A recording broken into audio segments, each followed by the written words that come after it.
தான் நினைக்கிறேன். சாட்டை துரைமுருகன் சார் வந்து பேசுகிறது வந்து அவர் மட்டும் 6 மணிக்கு மேலே வரமாட்டேங்கிறாரு அப்படின்னு சொல்கிறாரு. தேர்தல் ஆணையம் டைம் கொடுக்குறதே அதாங்க. நீங்கள் போய் உங்கள் இதுக்கு ஒன்றும் கூட்டம் அவ்வளவு சேராது அப்படிங்கிறதுனாலயா இல்லை இவரை முடக்கணும் அப்படிங்கிறதுனால தெரில. ஆனால் அவர் கொடுக்குறது வந்து டைம் கொடுக்குறதே அப்படி தான் கொடுக்குறாங்க. அதெல்லாம் உங்களுக்கு தெரியுமா? இல்லை இது கோமாவில் இருந்தீங்களா? இல்லை கோமாவில் இருந்திருப்பீங்களோ? இதெல்லாம் பேசுகிறது தேர்தல் ஆணையம் எவ்வளோ டைம் கொடுக்குது என்ன ஏதுன்னு உங்களுக்கு கொடுக்கும். 24 மணி நேரமும் உங்களுக்கு கொடுக்கும். அவங்களுக்கு தேர்தல் ஆணையம் கொடுக்குற டைம் 1 to 4.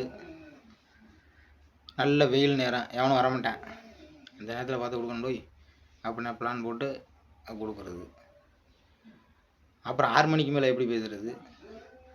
நீங்கள் சொல்கிறீங்க போட்டா வழக்கு தானே அப்படின்னு சொல்கிறீங்க. போட்டால்னா 6 மணிக்கு மேலேனா பேசிக்கிட்டு தான் இருப்போம். போட்டா வழக்கு தானே நம்பிய போட்டா வழக்கு மட்டுமா போட்டிய? போட்டு ஏதோ ஒரு பிரச்சனையை உண்டு பண்ணிட்டு பிரச்சனை வந்துருச்சு, விஜய் மீட்டிங்கில் பிரச்சனை வந்துருச்சு, இந்த மாதிரி சண்டை வந்துருச்சு அப்படின்னு சொல்லி ஒரு பொருளை கிளப்பி விடுவீங்க. அதுக்கு ஆளை செட் பண்ணுவீங்க.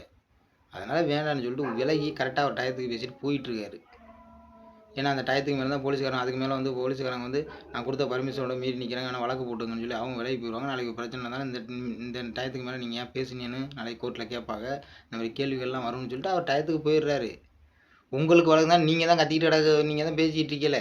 ஆளு கூட்டமாக ரொம்ப கூட்டமாக ஒரு பிரச்சனை வர மாதிரி இருந்தால் பரவாயில்லையே. அந்த பக்கத்து ஒரு 10 பேர் நிற்பான், இந்த பக்கத்து ஒரு 10 பேர் நிற்பான், சென்டரில் ஒரு 10 பேர் நிற்பேன். இதான் உங்கள் கூட்டத்துக்கு வர்ற ஆள். சும்மா ஏன் தேவையில்லாதெல்லாம் பேசிட்டு அவர் விஜய் வந்து 6 மணிக்கு மேலே வரமாட்டார். மாலைக்கு ஒன்றையா அவன் இவர் தான் டாக்டரு இவர் தான் டாக்டர் போயிட்டு அவர் செக்கப் பண்ணிட்டு வந்தார். இவருக்கு மாலைக்கண் நோய் இருக்குது இல்லை அப்படின்னு செக்கப் பண்ணிட்டு வந்தார். சும்மா தேவையில்லாத பேசிக்கிட்டு உங்களுக்கு ஓட்டு கிடைக்கிறது என்னமோ அதை பேசுங்க, உங்கள் நலத்திட்டம் என்னமோ அதை பேசுங்க. சும்மா தேவையில்லாத பேசிக்கிட்டு இருக்கீங்க.